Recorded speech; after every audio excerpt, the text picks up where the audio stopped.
Welcome to Voice Rising with Kara Johnstad. Enjoy weekly conversations with leading luminaries, pioneering visionaries, singers, poets, musicians, and sound healers as we explore the profound role our voice plays on the path to self-realization and global enlightenment.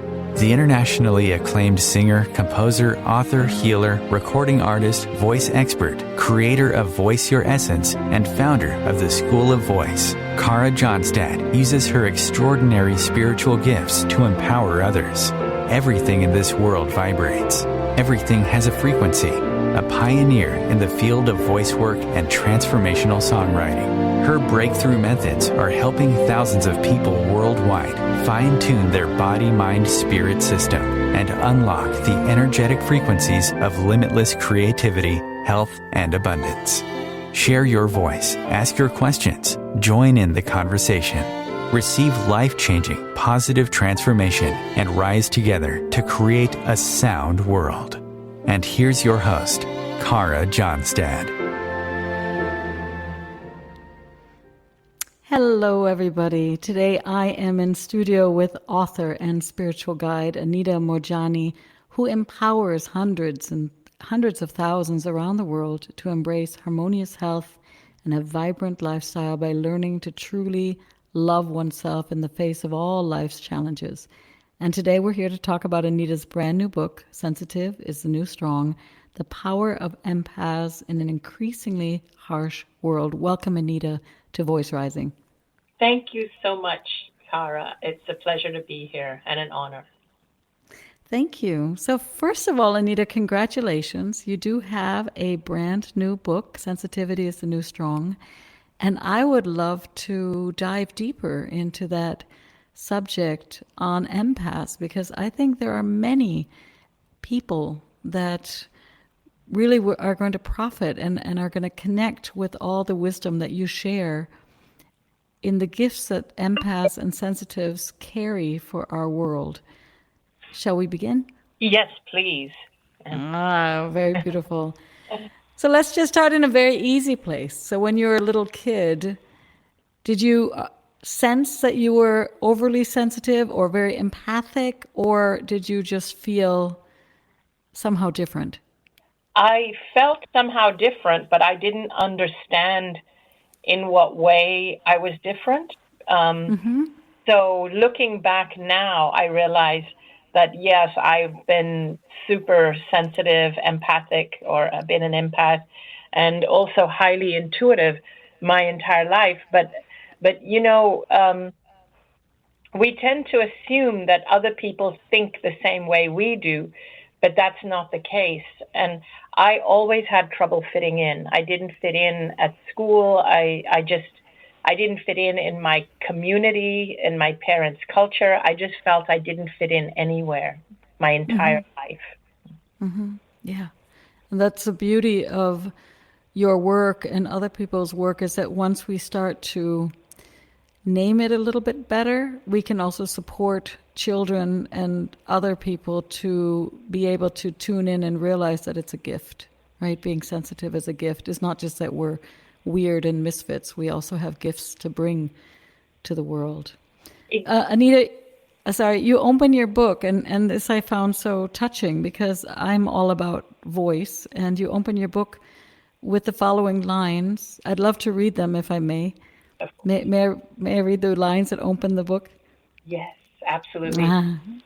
Okay, the lines say, "To the gentler souls who walk among us, the sensitive, empathetic ones who give of themselves tirelessly without a thought for their own needs, self-sacrificing among us who don't know how to receive." And then you continue, "You have silenced your voice and made yourself so small so others can feel big. You have dimmed your light for so long that you don't know how to shine anymore. You've read all the spiritual books, all the self-help books. You've prayed, meditated, forgiven everyone who has wronged you and forgiven them again, only to find that while you've been so engaged, the world outside has been hijacked by the louder, more aggressive voices among us. And then you say, this book is for you. Your voice is vital and your light is essential." And so this is why I was so touched, because you do understand the power of voice and frequency. Yes, I absolutely understand the power of voice and frequency, and the thing is that one of the things that compelled me to write this book is that the very people who are able to actually shift the energy of this planet, or the very people whose energy we need in this planet right now, because we are sorely lacking in sensitivity and empathy and compassion, and all these things are sorely lacking in our governments, our education system, our medical system. So the very people whose voices we need now are the ones who are the most silent, because they're hiding from the world, because they feel the world is too harsh for their sensitivity. And that's who this book is for.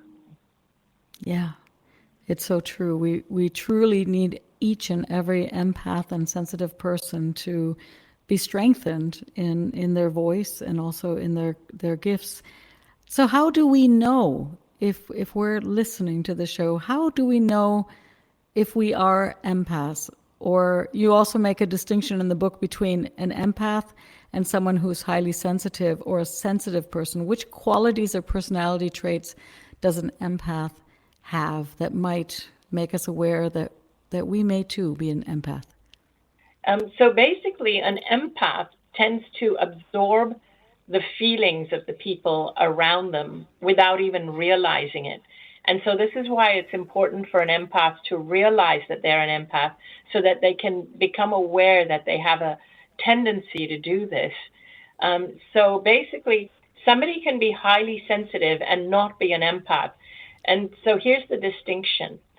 A highly sensitive person can be extremely intuitive about how the people around them are feeling. You can be intuitive about, like, whether somebody around you is sad or happy or feeling depressed, and because you're intuitive, you will immediately know what their needs are, and you can go and help them. And so highly intuitive people or highly sensitive people make extremely good healthcare workers.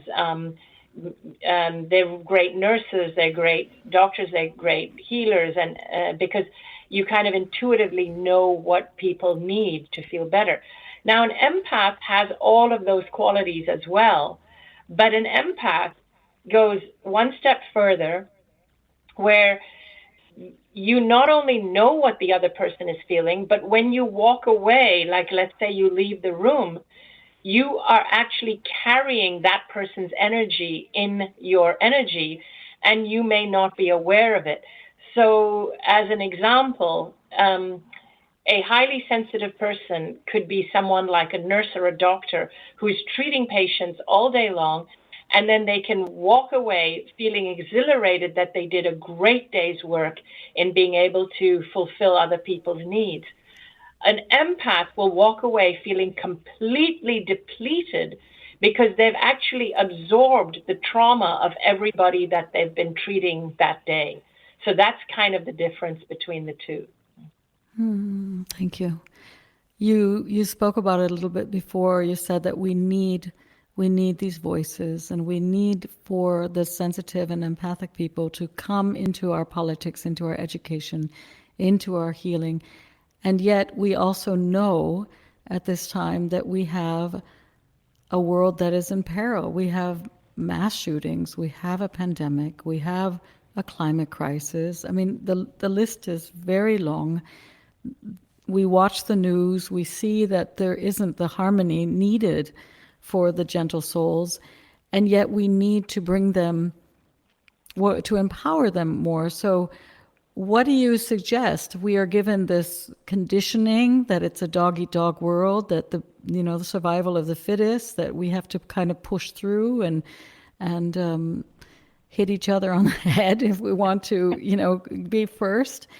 And what do you suggest? Because most of them are running to the woods or getting a small cottage by the sea. Exactly. and maybe doing great work too. But I had a revelation once with voice work, and I'd like to know your thoughts. But it was the amount of energy that the world would have that would be made free if everybody could feel comfortable in their voice, because a lot of people choose to run away to the woods or the mountains because the world shuts them down. Yes. Does that make sense? Right? And it would be such a release of vibrant, healthy, great energy if they weren't hiding in the woods. Exactly, 100%. So basically, like right now, if somebody is sensitive, if somebody is very compassionate, empathic, it's seen as a weakness. When you ask somebody what is your definition of strength, they will rarely ever say sensitivity is a form of strength. If they do, it's because they've been exposed to this kind of work that I'm talking about. But conventionally, that is not sensitivity, compassion, empathy are not seen as strengths. When you ask people what is strength, they will say, "Oh, strength is being highly competitive and winning at all costs, being ruthless, being bold, being all these things." And being able to handle a dog-eat-dog world, and all these things are seen as strengths. And so when you have children who are sensitive, they're actually told, don't be so sensitive, especially boys. It's worse for boys. Boys are told, boys don't cry, man up. You're not going to survive in the world if you're sensitive. And women and girls, if they want to succeed, they have to they have to actually suppress their feminine qualities, and they have to become more like men, quote unquote, in order to succeed in the corporate world, when in actuality our corporate world is very lacking in feminine qualities. And so basically what we have done as a culture is that we have marginalized these traits and made people feel that if they have these traits, they're not going to succeed. They're going to be losers in the world. And so when people have traits such as ruthlessness and competitiveness to the point of winning at all costs, we admire those people. We put them up on a pedestal. We don't admire traits like people who collaborate who innately are more collaborative as opposed to competitive. We don't even notice them. They're invisible to us. We reward competition and competitors and people who win at all costs, and we reward ruthlessness, and we admire them, and we put them on pedestals and appoint them as our leaders. We would need to start by encouraging empathy and compassion in children in schools. We would need to redefine what the word strong really means.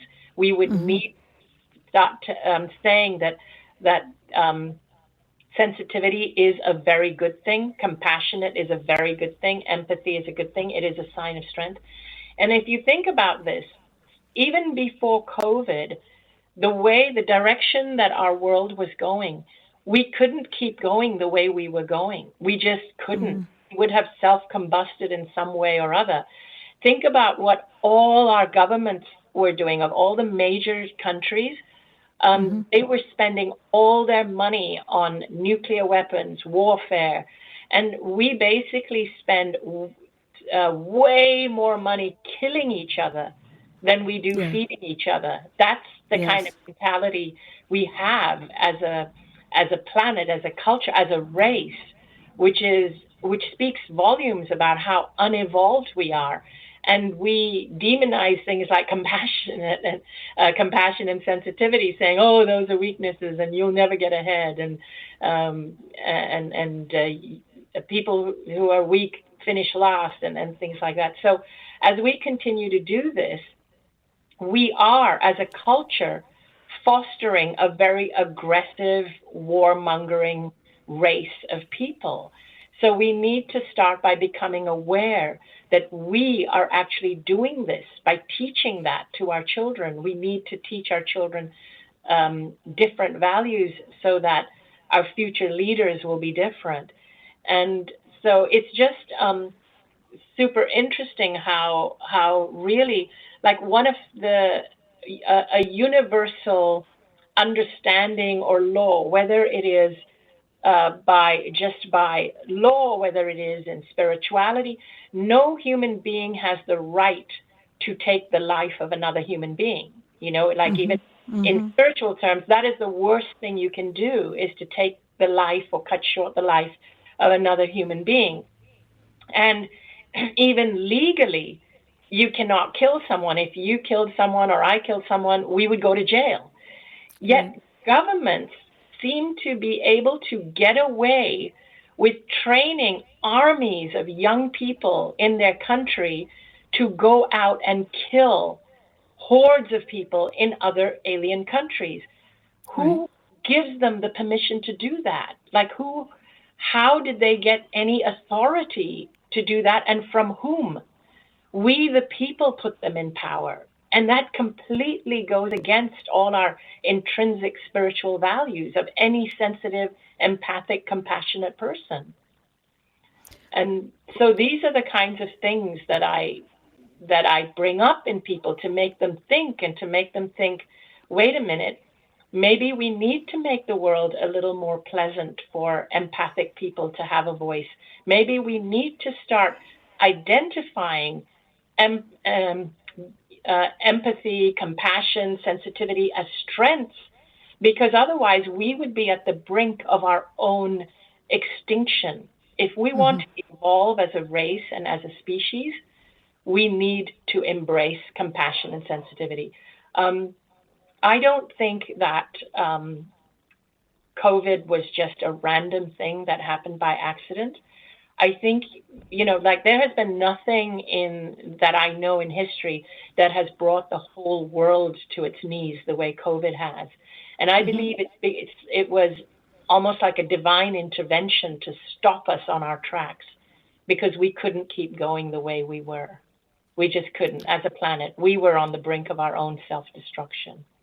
Yeah, the interesting thing, too, is if we can come together to stop air travel and to put mask mandates, etc., lockdowns in place, we can also come together on these important issues like climate crisis and animal extinction, etc.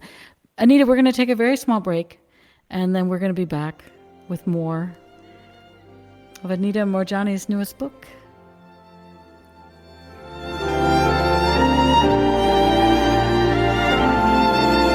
The cutting edge of conscious radio, OMTimes Radio, IOM FM.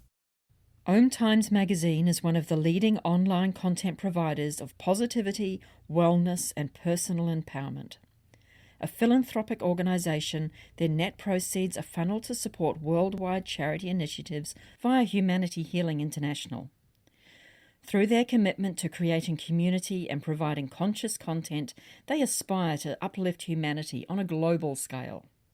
Connect at OMTimes.com. OMTimes, creating a more conscious lifestyle.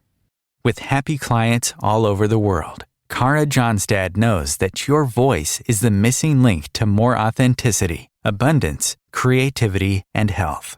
An internationally acclaimed voice expert, Kara's breakthrough methods have helped thousands of people successfully heal their voice wounds and extinguish the story of self-doubt and shyness forever. Join in group trainings, attend online sessions, schedule one-on-one time, and invite Kara to work with your organization and community. Get started today. Go to www.karajohnstad.com and receive a special guided meditation designed to fine-tune your inner voice and welcome you on the voice journey. This is Kathy Beal, host of Celestial Compass, featuring astrology you can use. Celestial Compass points you to what's going on in the sky and what you can do with it down here on Earth. We also explore fun, effective, and cosmic tools for navigating this adventure we call life. Join me the first and third Monday of the month at 5 p.m. Eastern Time for Celestial Compass. It's enlightening, entertaining, and empowering. Coping-19, brought to you by CDC and the Ad Council. If you're feeling increasingly lonely right now, you're not alone. It's totally normal. Even though we may not be able to get together in person, connecting virtually with friends and family still gives you a chance to interact with people and may help raise your spirits. Join a virtual book club, set up group text chats, or online video coffee breaks with coworkers. Find more self-care and coping tips at coping-19.org.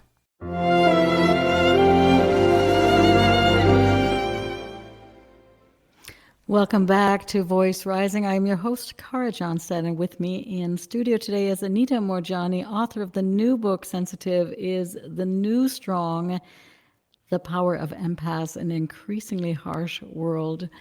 Anita, we were just talking about this harsh world and our, I would say, our responsibility actually to educate and to bring compassion and resilience and sensitivity into the lives of our kids, into education, into everything we do. The first book that launched you into the spotlight was Dying to Be Me, and it talked about your journey from cancer to near death to true healing.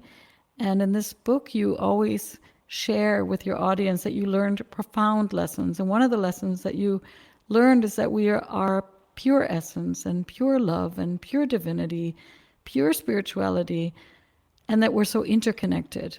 And before you were talking about this, being in competition and being competitive instead of being collaborative, instead of being interconnected, is this actually what tears at our souls, that we have lost this connection to other dimensions or to the spiritual world?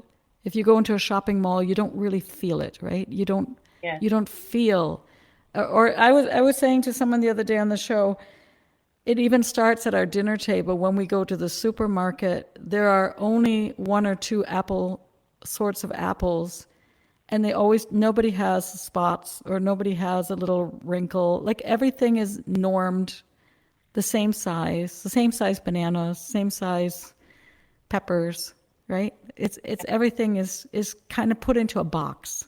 Yes. So. Go ahead. That's a good one. But how can we get to that place that we not only bring empathy in, but that we honor the multifaceted consciousness of all that is, that I think it even starts, I went to the funeral of my grandmother, for example, in Wisconsin, and they didn't even lower the body into the earth anymore because they were afraid what people might feel. They made us go back to the church and eat cookies and drink coffee because they weren't able to process, or people weren't able or allowed to process emotions, right? Yeah. Which was for me a shock, because these are the moments when we do feel together, when we're standing in those moments of birth, of death, of illness, when the empathy and the compassion can truly be shared with each other. Exactly. And I thought, wow, I'm in Wisconsin and I'm burying my grandmother, and I'm not allowed, as a community, we're not allowed to see that moment of ashes to ashes, dust to dust. And it seems like everything has been sanitized, right? Yes, and it's true. And just going to the point where you say that we're all connected, that is absolutely true, that we are all connected. And, when we are, so what happened with me is that I was supposed to die back in 2006, and I was in a coma and left my body, and I realized that all of us are actually connected, but our physical bodies lead us to believe that we're all separate beings. And when we leave our bodies, we suddenly realize, oh my gosh, my consciousness is connected to your consciousness, and it's connected to everybody else's consciousness. All of us, our souls or our consciousness. It's like when I'm not in my body, I feel what you feel, and we're all part of one source. We can call it source or God, or anything we want to, but each one of us, each physical person, is an expression of source. We are all facets of source. We are all part of the same source, but we are different, expressing in different facets, in different bodies, in a different circumstances, different life. And so when we fight each other, kill each other, compete against each other, it's because we believe we're all separate. And it's only when we die we realize, oh my gosh, here we are, all of us actually connected, and we're fighting each other. It's almost like sometimes I use the analogy of a mirror ball, like, you know, in a disco back in the when you mirror balls. And imagine if you think you're a separate being and separate from everyone else, and you are one of those, and if you think about a mirror ball, what it does is that it refracts little dots or little specks of light on the wall around the room. So imagine if these little specks of light all think that they are individual beings, and they're all competing with each other, fighting with each other. And then when they die, they realize, oh my gosh, I am one of those mirror tiles on this giant mirror ball. And all those other specks of light, or all those other physical people, they were all one of the other tiles on this same mirror ball. We're all part of the same mirror ball. So if we're beating each other up, if we're harming each other, we're all harming the same one whole. We're all one whole mirror ball in this case, or one whole God, or one source. We are harming the same essence. We are all of the same essence. And that's why it's ever so natural that when we watch the news and see another school shooting, that it pains us, that it hurts us. Even though it's in Ohio and we might be living in Oregon, we still feel it. And I think this desensitization, my goodness, working between many languages here, is really, it is really profound how we're able to just bombard ourselves with these images and this news, and we are almost led to believe, but that's the way it is. And it's not natural to be having shootings every weekend in a country. It's not the way we want to live. No. So we're born, all of us remember also as children, I mean, all of us who have ever parented or had friends who have had children, we see that very strong intuitive connection to everything around that child. They're, sometimes licking stones and curious for hair and just the curiosity and the beauty. And we somehow do support that they have a very imaginative world. And yet then we're also herded into a educational system which only talks about the five senses. You talk about that in your book. You talk about living as a sixth sensory being. You talk about honoring also that inner voice, the intuition, the imagination, and daring to do so in a five sensory world. Do you want to talk a little bit more about that? Sure. So basically, we are six sensory beings. You look at any child, any baby, that their senses are very, very strong. Their intuition is very strong, and they know when their mother or father comes into the room. Even if their eyes are closed, or even if they can't see them, they can sense. They can immediately sense if they're being picked up by a parent or a stranger. Their sense is so strong, and if we're born with such heightened intuition, it means this is what we're meant. It means it's natural. It's part of who we are.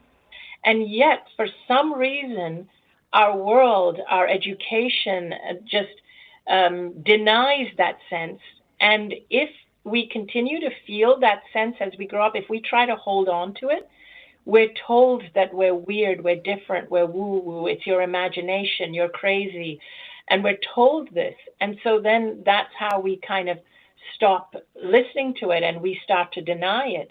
We deny our intuition just to be able to fit in, just to get approval. We deny who we truly are. And so what I tell people is that you need to be brave enough to re-embrace that intuition, that sixth sense, which is very much a part of you.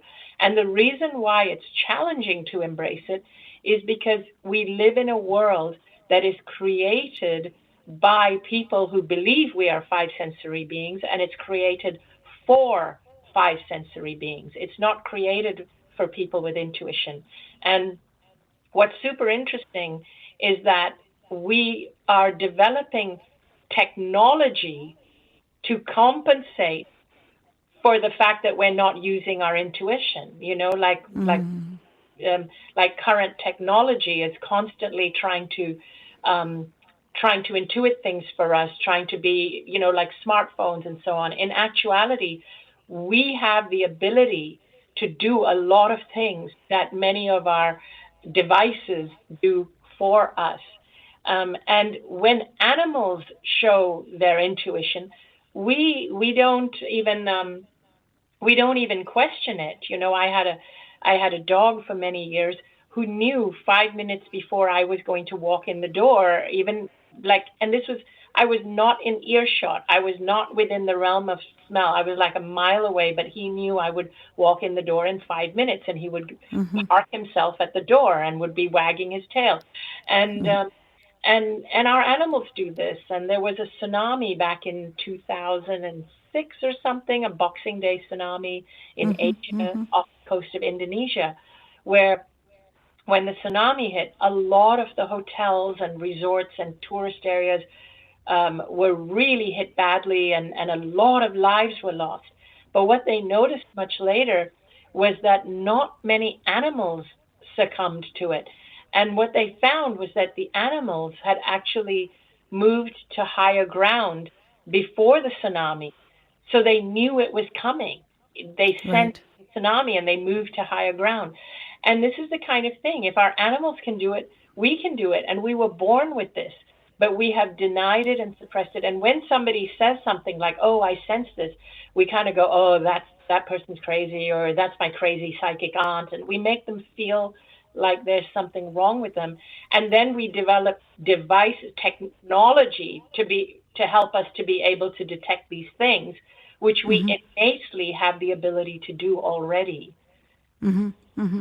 Yeah, even if you think of, actually, when I was in India, I visited a man and he could really feel my pulse, like almost with nothing, right? And now we have pulsometers, little plastic things that go on top of our finger, because we used to just put our hand on our wrist and try to feel it. Now we have these machines that we wrap with cables, and it's crazy. Yeah. You talk about in the book that empaths, you say, the popular kids phrase, sticks and stones may break my bones, but words will never hurt me, does not hold true for empaths. I totally agree with this, because I work with so many wonderful artists and clients who one word has shut them down for many years, one criticism. And you talk about that empaths are and sensitives are very harsh even with themselves, and that any criticism they take, 10 times harder, if not 100 times harder. How can we, well, the one thing I guess is we can be much more aware as people dishing out criticism, what we're doing. But how can we support sensitive and empathic people not to be paralyzed for many years because one person told them you're not a good writer, or you shouldn't be singing, or you shouldn't, you have no talent? So it's, being aware that we have a tendency to do this is one thing. And if somebody like someone that is a good coach, teacher, healer, can actually point out to an empath that you have this innate tendency to do this. So, and then an empath, first of all, so the first thing is awareness that they have a tendency to do this, to be overly sensitive to criticism. The second thing an empath needs to do is to then tune in and ask themselves, what is it that makes me happy or makes my heart sing? So, for example, if it makes me happy to be a singer or a musician, but I've shut myself down because I was criticized, then what the empath or the sensitive person needs to realize is that if it makes me happy to sing, it means that that there is a reason why it makes me happy. I need to do it for myself, for my own happiness. Mm-hmm. And so a question that most people don't really ask themselves is, what makes me happy? What makes me feel joyful? What makes my heart sing? And so even if you're not good at those things, you need to do them, because chances are you're not as bad as you think you are. It's your highly critical self that is making you believe you're bad at it. And to give you an example that's not quite about a skill set like singing or anything, but it's when I came back from my journey through cancer and all that. And so I was sharing my story, but I got criticized and I got pushback from some people who were probably from mainstream, who were probably from medicine, who were debunkers. You always get debunkers for this kind of thing. Mm-hmm. And so I shut down as well. I stopped sharing my story until my story was discovered by Dr. Wayne Dyer, who is an inspirational speaker, writer, author. And he contacted me and said, you need to write a book and get your story out into the world. And I said that, but I don't want to face debunkers and naysayers. Mm-hmm. He said, there will always be critics, no matter who you are or what you do. Even if you are the king of the universe, you will have critics. But what you have to do is focus on the people who are being helped by you. Just focus on them and don't focus on the critics. So that's what I would say to people, is that if you're a musician or something, focus on the people who love your music or who are moved by your work, and don't focus on the critics. Do it for them. So that's what I've been doing ever since I got that advice, is that even if I get critics or anything, I don't focus on them. I focus on the number of people that write to me and say, thank you so much for writing this. It really helped me. Beautiful. Anita, we're going to take another very short break, and then we're going to be back with more on talking about empathy and sensitivity and the transformative role it plays in our lives.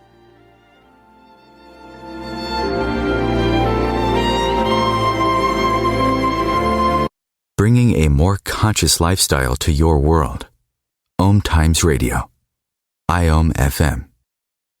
Ascending Hearts is no ordinary dating site, but a spiritual dating site with a purpose, to link you with your soulmate. We engineer the serendipity so you can trust that you will attune with someone that has the same matching vibration as you. Ascending Hearts, the conscious dating site for the spiritually aware. Try Ascending Hearts for free. ascendinghearts.com. Life is a flow, and enlightenment is simply harmonizing with the way life really is. Then you find that life is effortless, benevolent, and free of all suffering. Hey everyone, this is GP Walsh, and I want to invite you to my brand new radio show that's launching right here on OMTimes Radio called The Flow of Enlightenment. I've been a spiritual teacher for decades, and my greatest pleasure is being able to share with you these deep and highly practical spiritual ideas. So join me in The Flow every Tuesday at 1 p.m. Eastern and let yourself be transformed.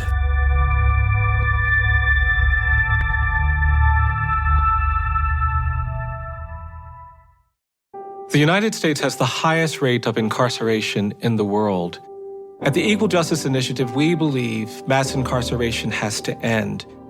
There is this presumption of dangerousness and guilt that gets assigned to Black and brown people. We have to confront our history of racial injustice and commit to a new era of truth. There's something better waiting for us, something that feels more like freedom. Truth can inspire change. Please learn more at eji.org.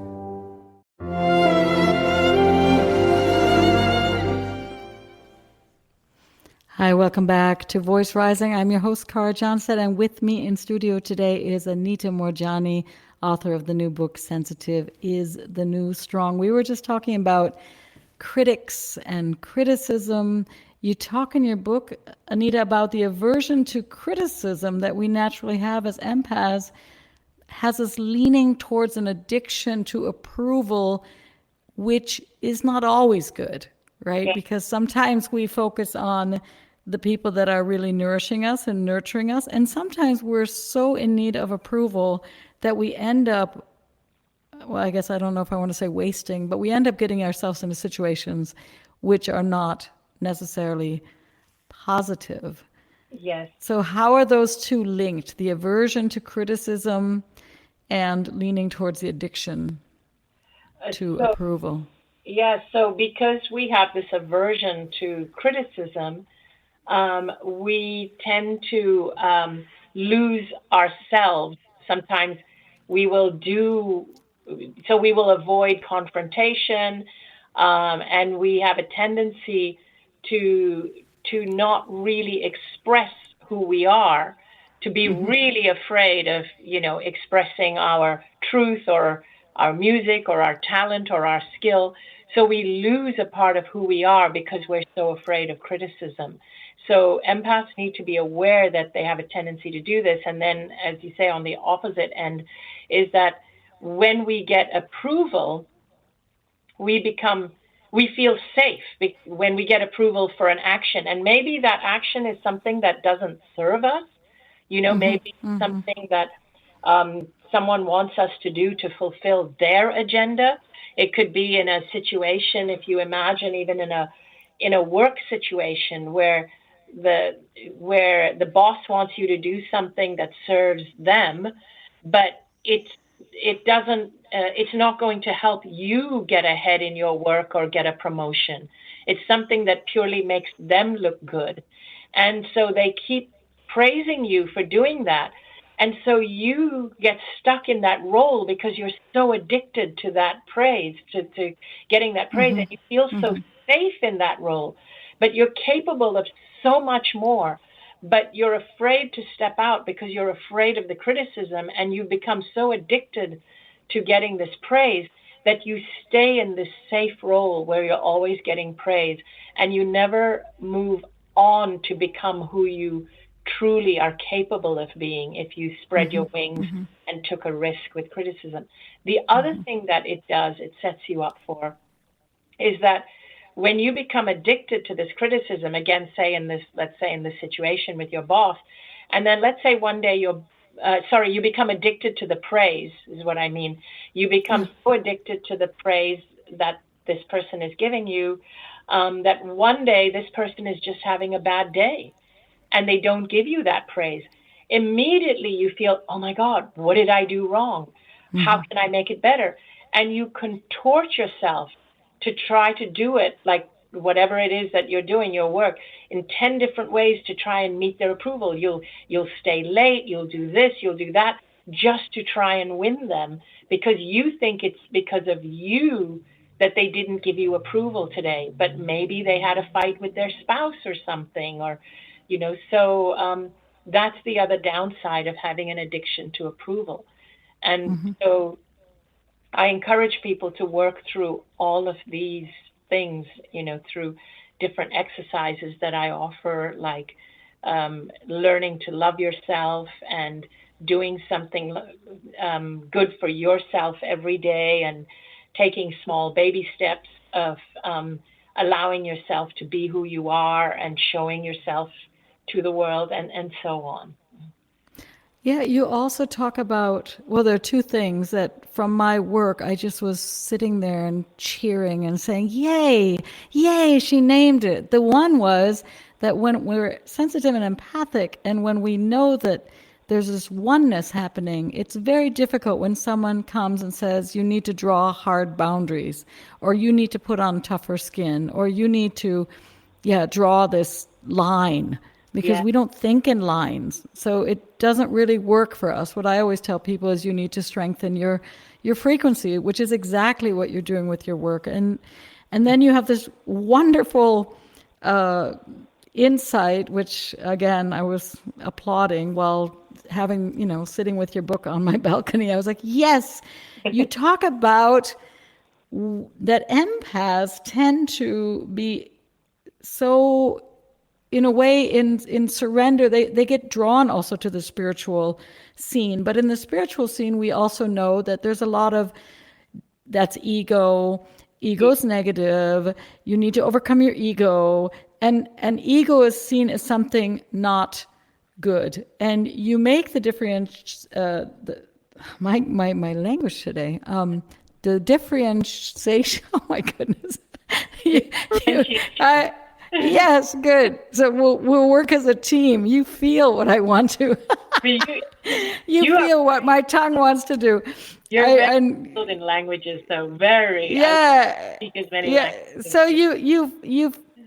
that you talk about how the empath actually, it's not the egocentric life that we want, but we do need a healthy I am this, I am, which is a healthy ego.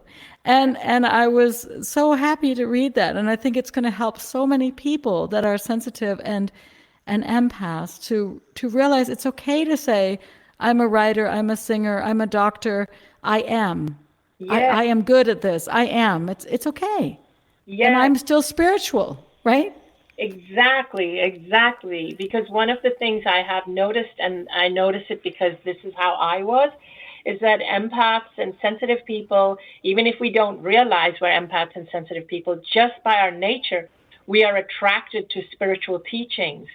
And other thing that empaths and highly sensitive people tend to have is we have what I call a repressed ego. In other words, we tend to be unable to we're so sensitive to criticism. We're unable to see our own strengths and our own gifts and how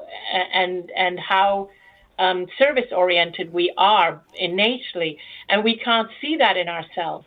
But when we take in these spiritual messages like, oh, ego is bad, you have to transcend your ego, what it does is that it makes someone who's already ego repressed, it makes them even more like suppressed who they are. It doesn't do them any good.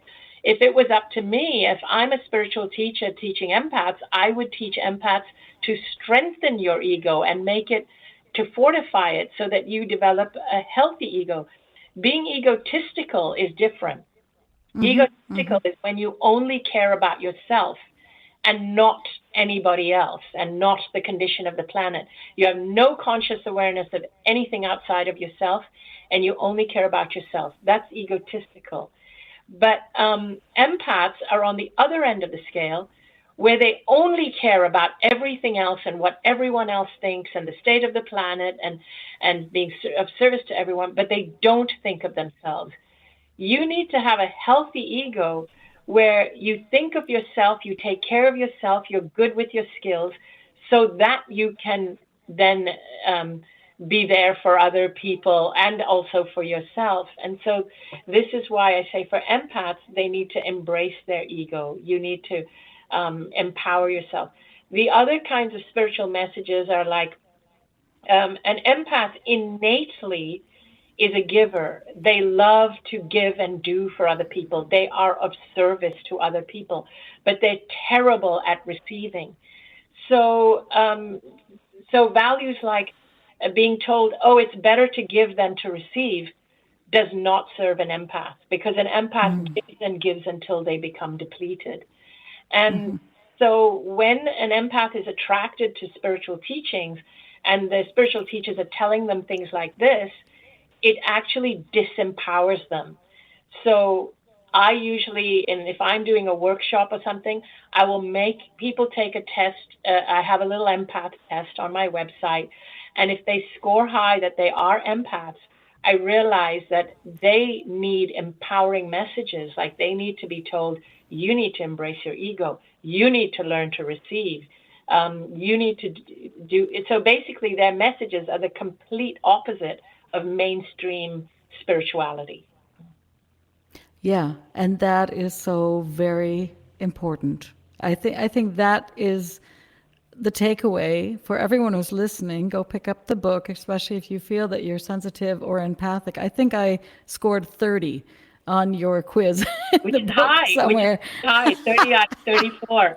You're definitely what I call a mystic empath, yes. Definitely a mystic. You also talk about the inner mystic and really being able to tune in to the inner mystic or the inner guide, the inner voice. Yes. So that comes back to our sixth sense.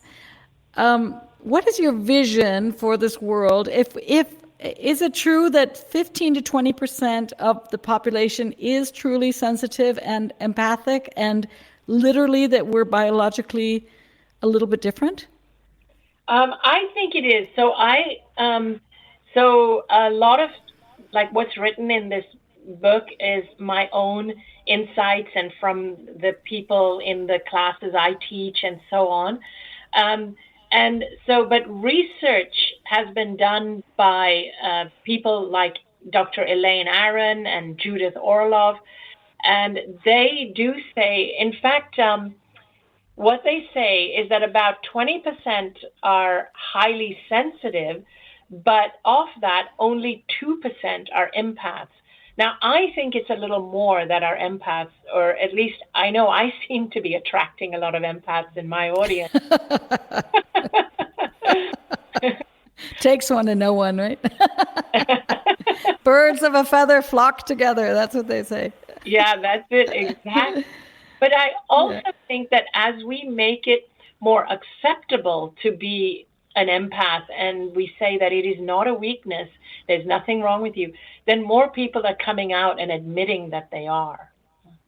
That's what I believe is also happening. Yeah, I think so too.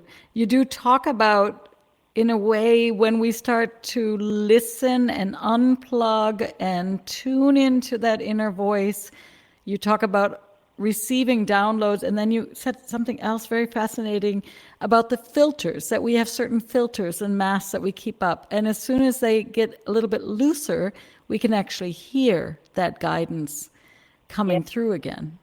Yes. Right? Yes. So what I tell people is that, we have a tendency, all of us, to give our power to the loudest voices among us, the outside world, basically. And this is why, we listen to the news, we listen to people who we think of as so-called authorities, whether they are our teachers, our medical authorities, our governments, and we give them our power. But if you look at the way that our culture delivers its messages, they're very, very fear-based. And so we end up living these very fear-based lives, and we end up taking all our cues from the outside world. What I tell empaths is that if you want to get back in touch with the fact that you are a sixth sensory being, you have to shut out the outside world for periods of time. You really do. That means shutting off the news, shutting off mainstream media, shutting off social media, and giving yourself and your mind that space and that gap to listen to your inner voice. That inner voice, that source, is communicating with you all the time. But if you are being bombarded from the outside world, you're not going to be able to hear your inner world. So that's basically what I tell people. And that's why so many people are out of touch, because they are just, the voices from the outside are just so loud. And then we're just blindly following all these instructions and falling into fear. Now, when you are living in fear, when every action you take is from the fear of, oh, my body is vulnerable, I fear COVID, I fear this, I fear that. Your whole life is in a state of fear.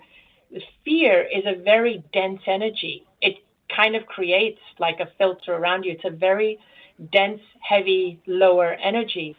And it's very hard for your higher self and your higher voice and source to communicate through you and come through you when you're living in that fear-based state, which is why it's important to silence those voices, shut the world out, go out and sit in nature, sit on the grass, go to the beach, whatever, listen to music, or, lock yourself at home for a little while and allow yourself to decompress, sit in a bathtub And slowly, the more you do this, the more the inner voices will start to come through. Beautiful. Anita, we started with how you opened your book, and I'm going to end the show with the quote that you end your book with. The quote says, "Speak your truth. Open the door for a whole new way of being. Set in motion the shift our planet needs to heal and survive." So for all the sensitive and the empaths out there, speak your truth. Go wherever Anita is, go say hi and follow her work. And also for the people that are not empaths, let's support this movement so that our world can become a better place. Thank you, Anita, so much for being with me here at Voice Rising. You're so welcome. Thank you for having me on. Okay, bye-bye. Bye. Bye. Who takes a chance? Who dares to laugh? Let's dance. It's the greatest story ever told. How the smallest voice turns big to bold. We have the strength to rise above. Believe in all.